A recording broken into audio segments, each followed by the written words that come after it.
Bom dia, alunos! Hoje, então, nós vamos ter a segunda aula sobre vírus.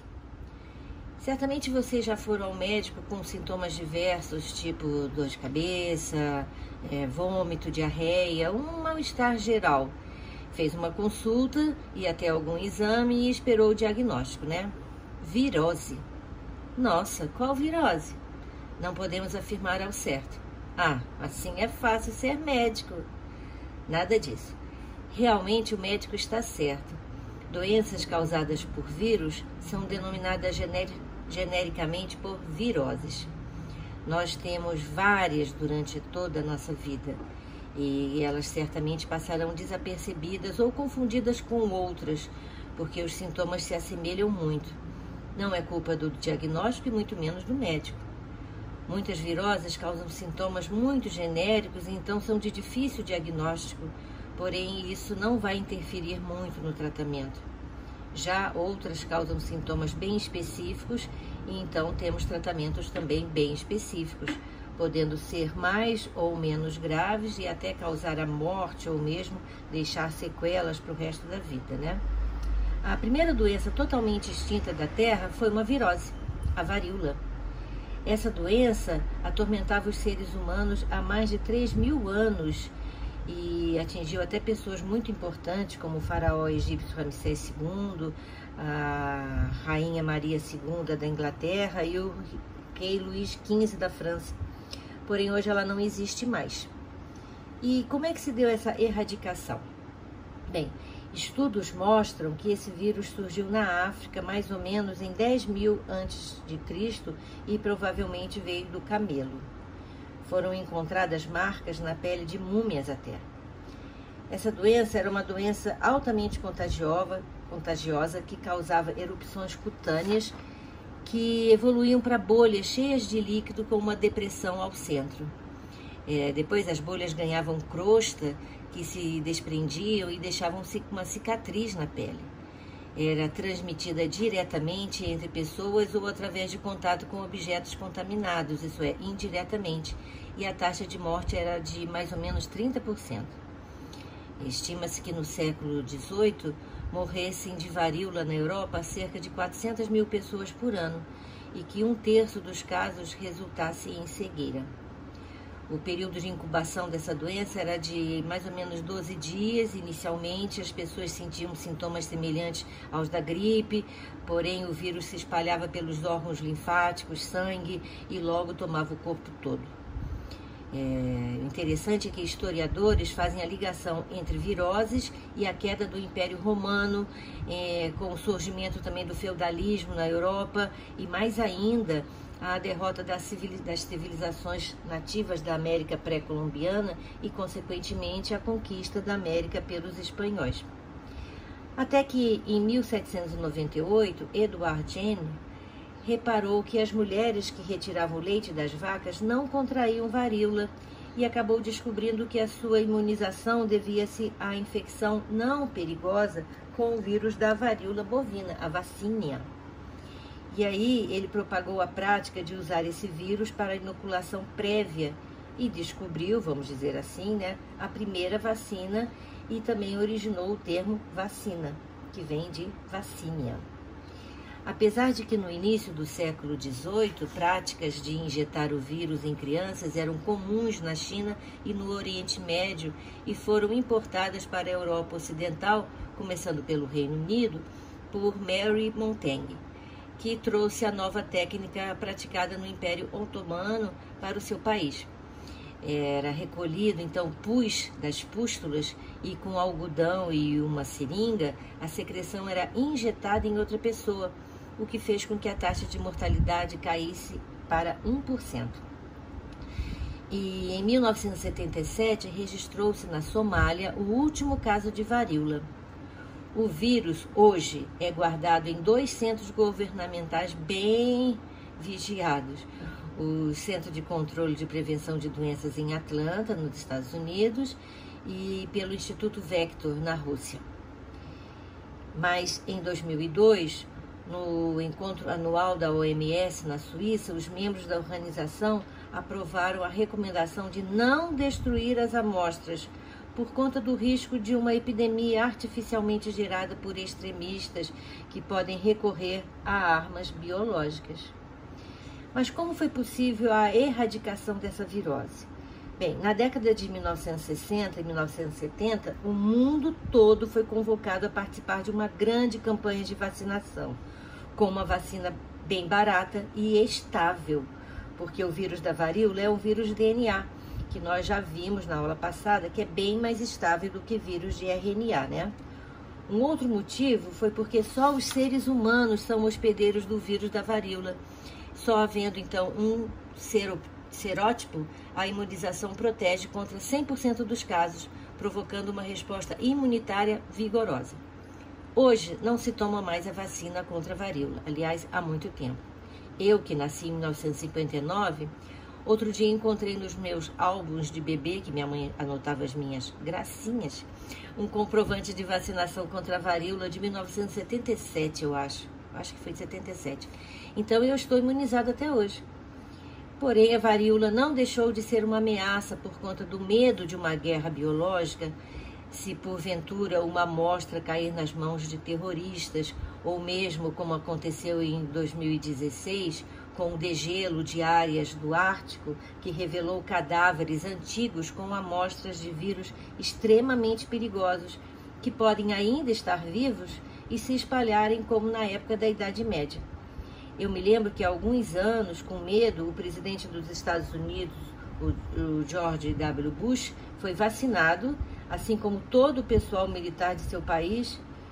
Pelo sim, pelo não, melhor tomar a vacina, não é?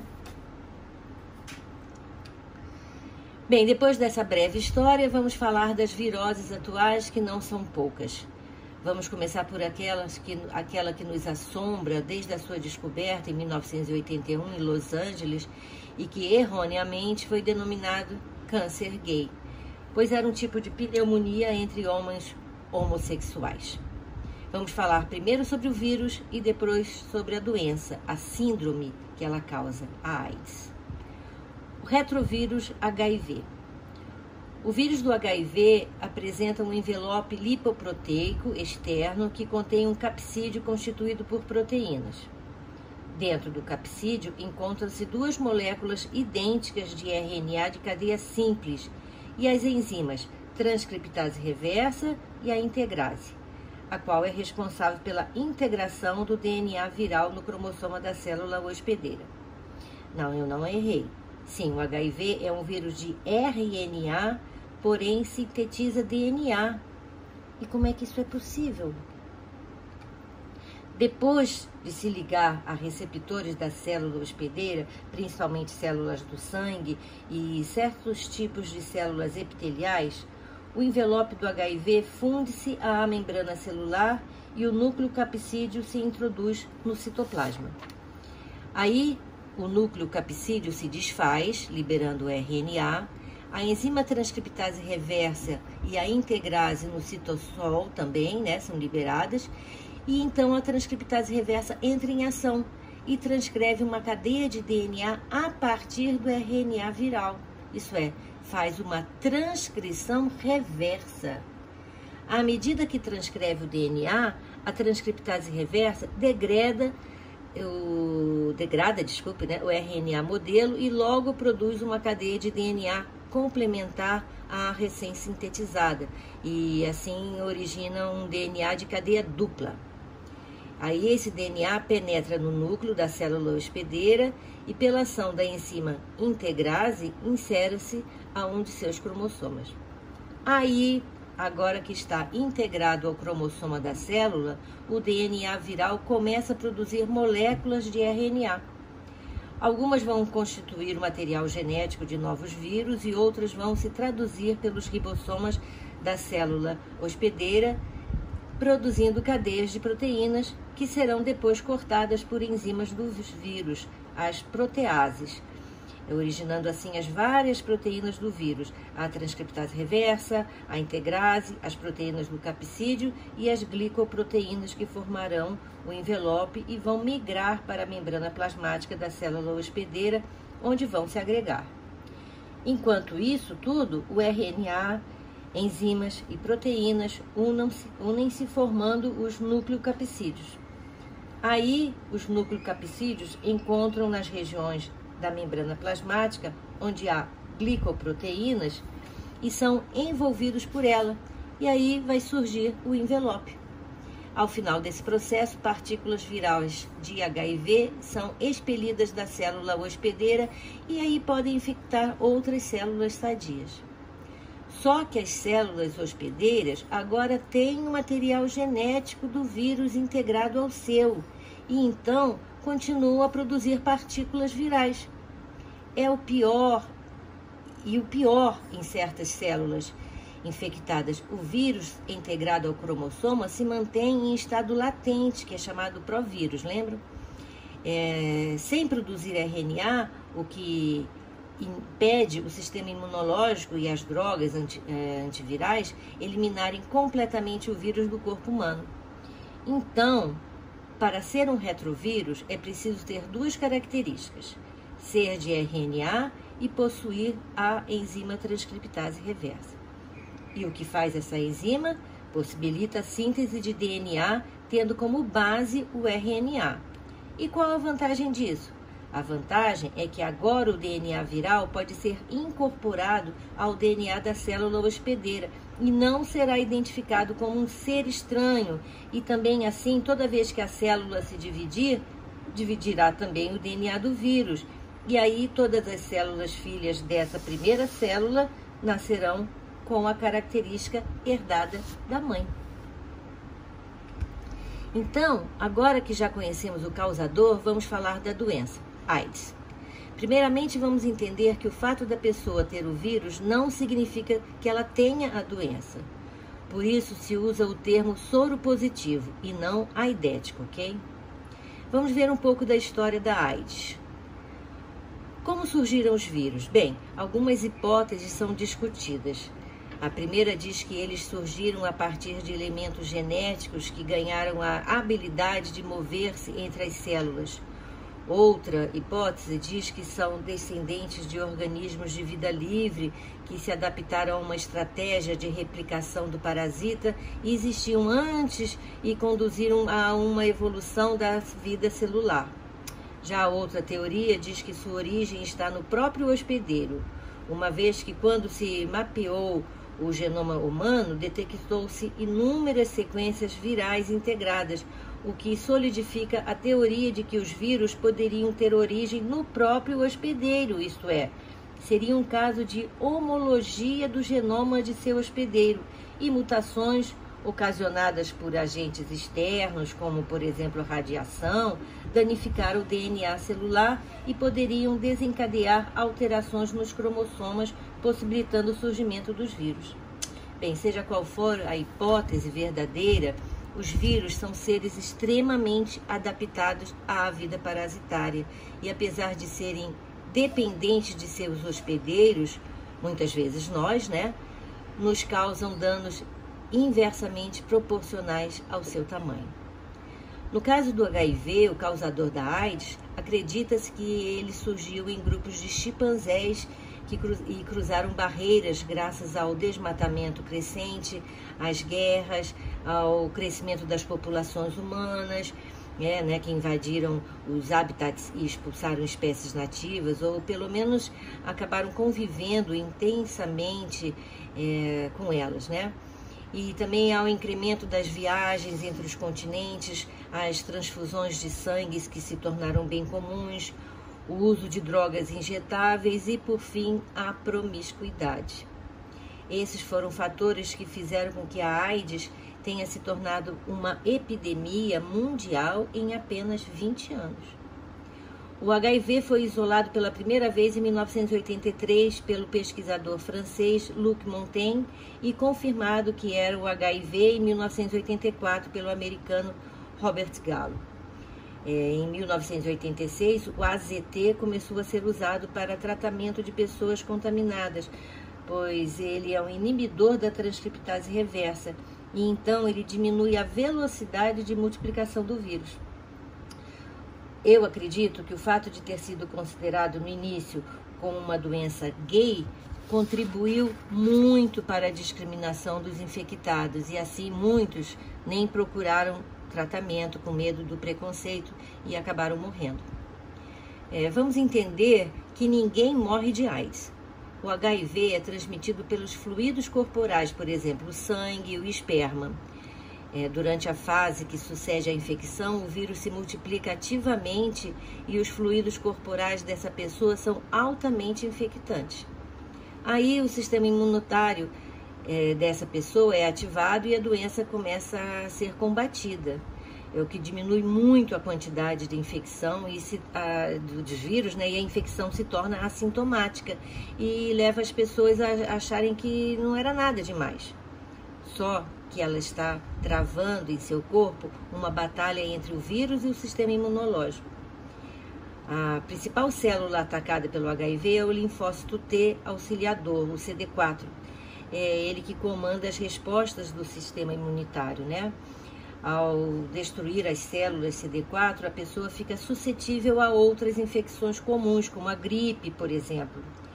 E aí, à medida que diminui a quantidade de CD4, começam a aparecer os sintomas, inchaço nos linfonodos, o emagrecimento, micoses, por exemplo, e também essas pessoas se tornam propensas a desenvolver vários tipos de câncer. São as doenças chamadas oportunistas que matam a pessoa contaminada. Hoje, o tratamento consiste em um coquetel de remédios, cada um com uma função. Entretanto, o tratamento prolongado seleciona formas mutantes do vírus e também os sintomas reaparecem e os efeitos colaterais são bem severos. E isso leva à interrupção do tratamento, muitas vezes, e o reaparecimento dos sintomas, porque o vírus continua presente em estado latente. Vocês lembram do ciclo lisogênico, né? O vírus fica presente em locais como os linfonodos, no cérebro, nos testículos, nos olhos. E em janeiro de 2018, saiu na revista Veja uma reportagem sobre um novo medicamento chamado Truvada, que dizia ser para jovens de alto risco de exposição ao vírus. E esse medicamento promete, bloquear a entrada do HIV no DNA da célula CD4 e assim impede a sua replicação. Esse medicamento, então, não é para tratamento, e sim para prevenção. E ele promete reduzir em 90% o risco de infecção. Porém, como todo tratamento, como todo medicamento, tem um efeito adverso, como insuficiência renal, a perda de massa óssea, náuseas, tá? A estratégia é distribuir esse remédio a homens que fazem sexo com outros homens, a pessoas trans, a casais soro discordantes, isso é quando um é soro positivo e o outro é soro negativo, e para profissionais do sexo, mas também entre jovens. E por que os jovens estão no grupo de risco? Aliás, hoje não se fala mais em grupo de risco, mas sim em comportamento de risco. Então, a pessoa não é homossexual, porém seu parceiro é bissexual, por exemplo. A pessoa não é hemofílica, mas precisou fazer uma transfusão de sangue. E não é usuário de drogas injetáveis, mas usou uma vez ou, mais comum, se relacionou com alguém contaminado sem preservativo. E isso, infelizmente, é muito comum. O motivo para o alto índice de sexo inseguro pelos jovens é que eles não tiveram convívio com os momentos graves da doença, isso é, na década de 80. Então não acreditam que isso possa acontecer com eles, Aquela ideia do doente magro e debilitado que se vê nos filmes da época é rara hoje.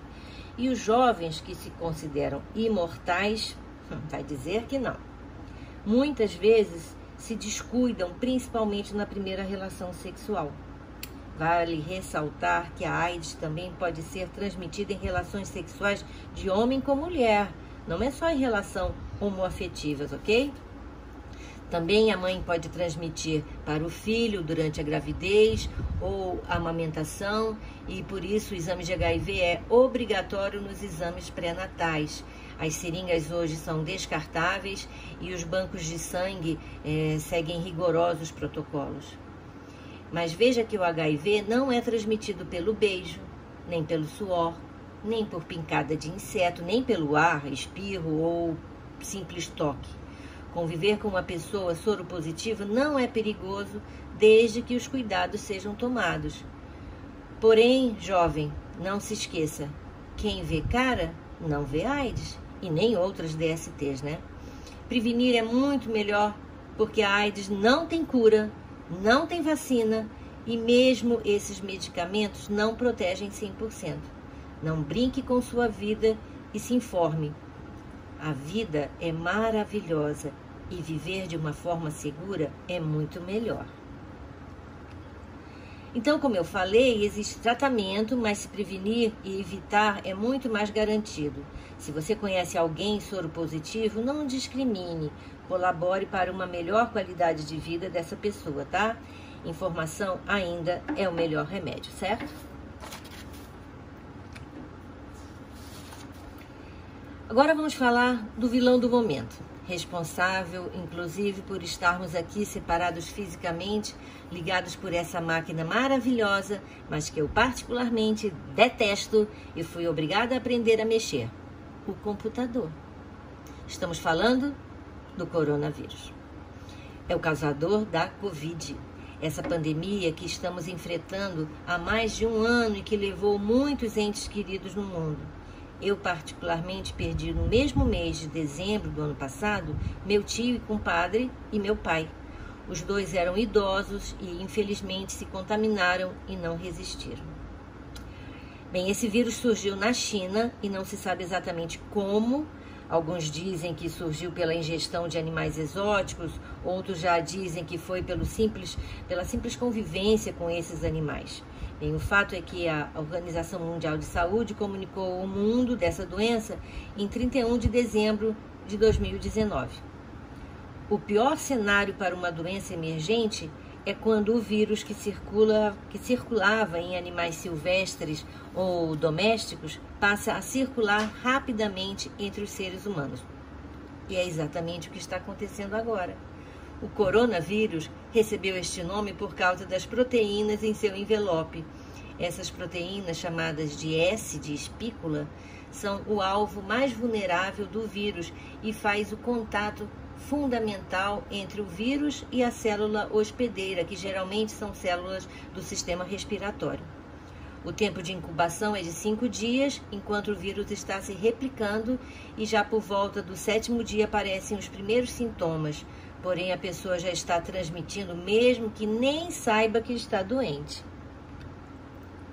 A transmissão do coronavírus pode ser direta, isso é, por contato com fluidos contaminados, ou indireta, quando se tem contato com objetos contaminados.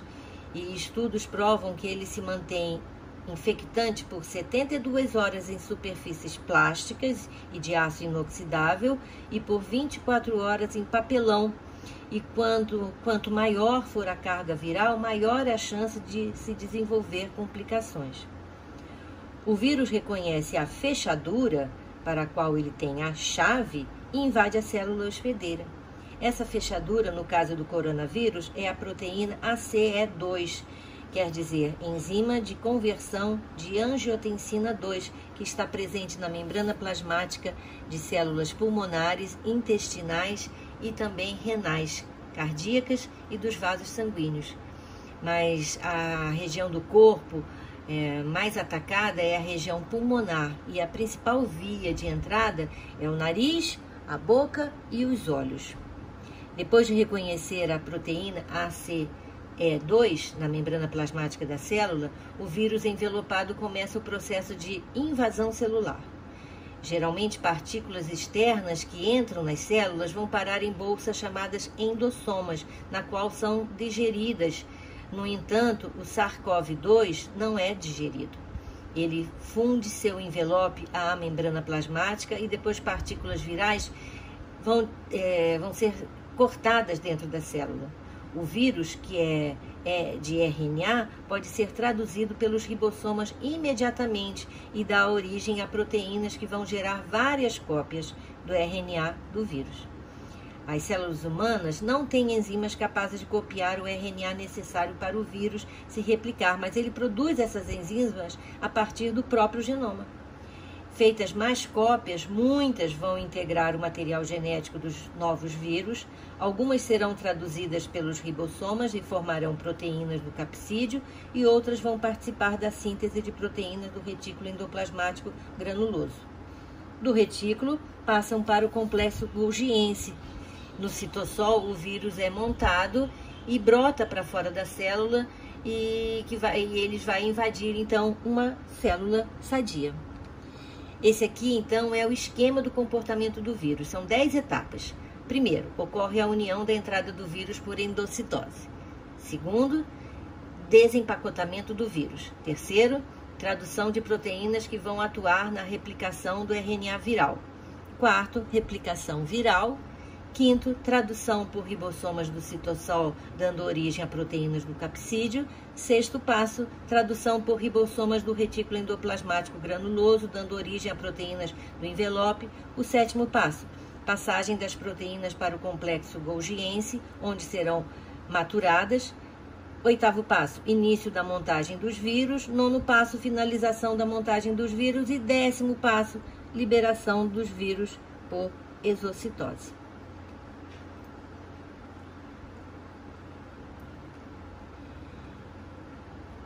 Ordem do dia: lave as mãos. Mas se é tão simples assim matar o vírus, por que tantas mortes? Primeiro, porque muitas pessoas não têm acesso a água e sabão, né? Depois, porque o vírus parece que descobre os pontos fracos do organismo e ataca de forma covarde, não dando muitas vezes tempo do organismo se defender. E isso acontece principalmente com pessoas idosas, ou que têm o sistema imunológico mais debilitado, ou aquelas que por outro motivo, como o diabetes, a obesidade, por exemplo, já têm uma condição de saúde mais comprometida. Mas também pessoas jovens e saudáveis podem se infectar, desenvolver problemas graves e até morrer. O sabão rompe a membrana lipídica do vírus e assim impede que ele se ligue à célula hospedeira, e a água acaba por levar o vírus destruído. Então, essa forma simples de higiene básica pode salvar a sua vida. O álcool também tem a capacidade de perfurar o envelope do vírus, mas o sabão é mais eficiente, porque a mão suja dificulta a ação do álcool. E todo mundo pergunta, por que o álcool em gel? Porque o gel atrasa a evaporação do álcool e faz com que ele haja por mais tempo e possa ser espalhado mais facilmente pelas mãos.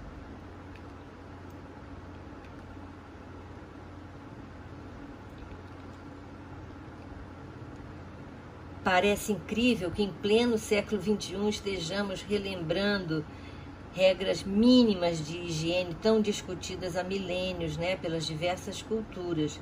Mas nunca é pouco lembrar. Lava a mão, menino!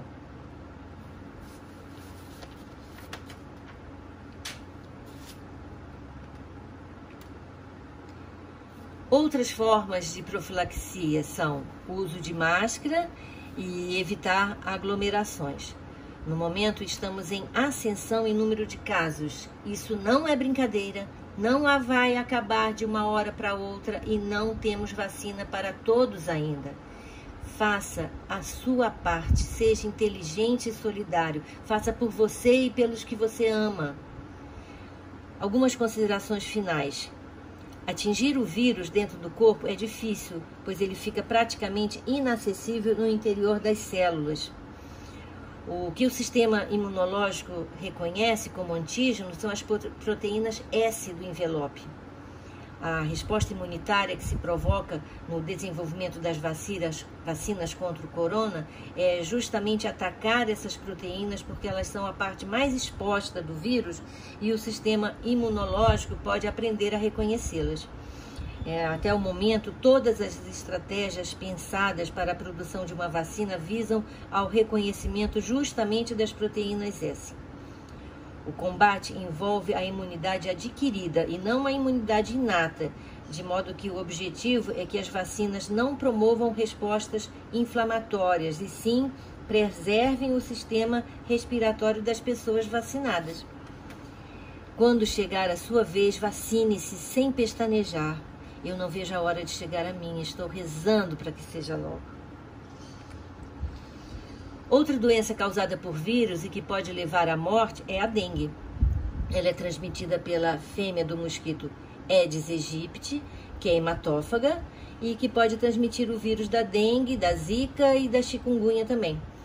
E para evitar o inseto vetor, algumas recomendações básicas de higiene e cuidado com sua casa e objetos para se evitar áreas de proliferação do mosquito, sempre visando evitar o acúmulo de água onde a fêmea coloca seus ovos.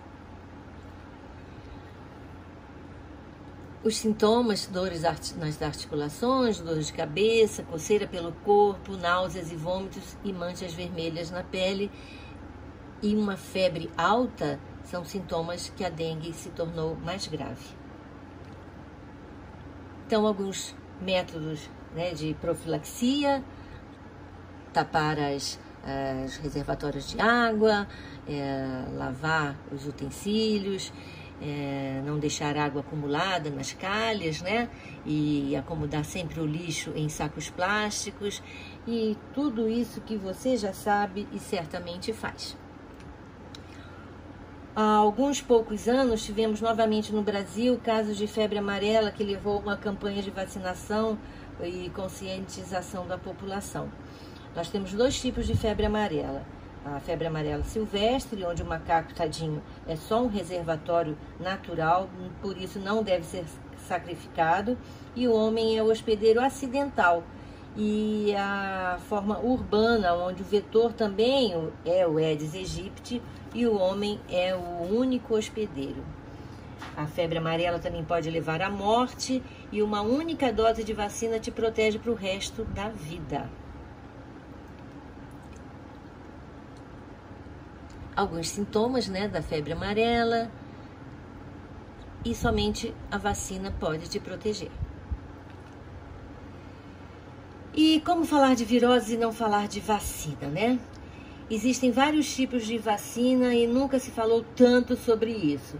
No caso da Covid, temos vacinas de vírus inativo, de vírus atenuado, de vírus geneticamente modificado, vacina usando o ácido nucleico, vacina usando partículas semelhantes ao vírus e também de subunidades proteicas dos vírus. Em linhas gerais, nas vacinas são usados os patógenos, vírus ou bactérias, né, dependendo, atenuados ou mortos, e aí os glóbulos brancos são acionados para produzir anticorpos específicos para combater aquela doença. Não se esqueça, específicos para aquela doença. Se o paciente vacinado se deparar com o patógeno novamente, né, numa segunda vez, os anticorpos que ele produziu neutralizarão os invasores. Esse é um tipo de imunização ativa. Isso é, ativa o corpo a se proteger, Ao contrário do soro, né? Que a gente tem uma imunização passiva. Nós já falamos isso em outras aulas. A resposta dita imunidade adquirida é feita sob medida para atacar o organismo estranho. O organismo precisa reconhecer que foi atacado e reconhecer o antígeno, e aí produzir anticorpos. Ela pode ser lenta, porém gera uma proteção por longos períodos e pode voltar a ser recrutada se o organismo entrar em contato com o invasor uma outra vez. Então, a gente prepara um exército que fica pronto, de prontidão, e a qualquer momento, se ele for novamente recrutado, pronto, ele está apto a defender o nosso corpo. Então, aqui, a vacina, né, um desenho animado, estamos tentando, né, conseguir a vacina para todo mundo, todas as pessoas vão ser vacinadas. E aqui, esse quadro que apresenta outras viroses comuns, né, como o sarampo, a rubéola, a cachumba, a poliomielite, a raiva e o HPV, para quais nós já temos vacina, fazem parte do Programa Nacional de Vacinação, né? E você certamente já se vacinou. E para a herpes, que ainda não tem vacina. Nós já falamos sobre a herpes, né? Ela não tem vacina ainda, mas tem um tratamento eficiente, tá? Aqui eu quero mostrar agora algumas fotografias, né? Que para muitas pessoas são bem chocantes, né? Mas a catapora, que causa essas bolhazinhas vermelhas no nosso corpo, causa intensa coceira. Junto com a cachumba, e com o sarampo e com a coqueluche também, no tempo que eu era criança, na década de 60, eram chamadas as doenças infantis. Era quase certo que todo mundo teria. Eu, por exemplo, tive catapora e tive sarampo. Hoje, a campanha de vacinação, o Brasil é excelente em campanhas de vacinação. O sarampo, por exemplo, ele já estava exterminado do Brasil. Porém, com a vinda, né, de muitos povos refugiados de países onde não havia vacinação, o sarampo voltou. E aí novas campanhas contra o sarampo foram necessárias, tá? A poliomielite é a segunda, também conhecida como paralisia infantil, né? É a segunda doença que está se tentando exterminar. A primeira foi a varíola, a segunda é poliomielite, né, que causa paralisia infantil. As campanhas são muito, muito bem feitas no Brasil, né? O Zé Gotinha, e vocês certamente que têm irmãos menores em casa já participaram, né? E muito eficiente a campanha de vacinação contra a polio. Está se tentando acabar com a polio. A grande dificuldade é que às vezes as pessoas meio que se esquecem, né, de levar os filhos para vacinação, e com as intensas migrações entre os países, muitas pessoas que não têm acesso à vacinação vêm para o Brasil e aí trazem a doença, e aí é um ciclo vicioso, e a gente tem que conseguir vacinar toda a população, e assim ela será a segunda virose que será exterminada. O HPV é um vírus que causa essas bolhas, tipo uma verruga, né, na área genital. Existem vários tipos de vírus HPV. E hoje também tem vacina, e certamente vocês se vacinaram e estão protegidos, né? Espero que sim. Então vejam aqui essa fotografia da varíola. Então, olha, gente, era uma coisa muito feia, né? Deus me livre e guarde. Essas bolhazinhas, quando estouravam, deixavam marcas no corpo todo da pessoa.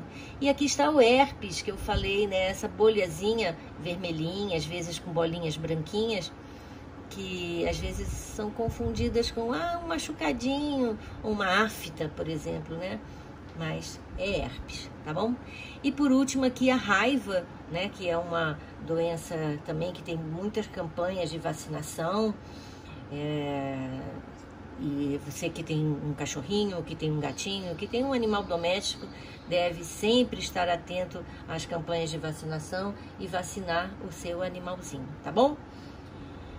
Para terminar, quero dizer para vocês que esse assunto é apaixonante, que eu adorei dar essas informações para vocês, espero que vocês também tenham gostado, e vamos terminar essa aula com um lembrete.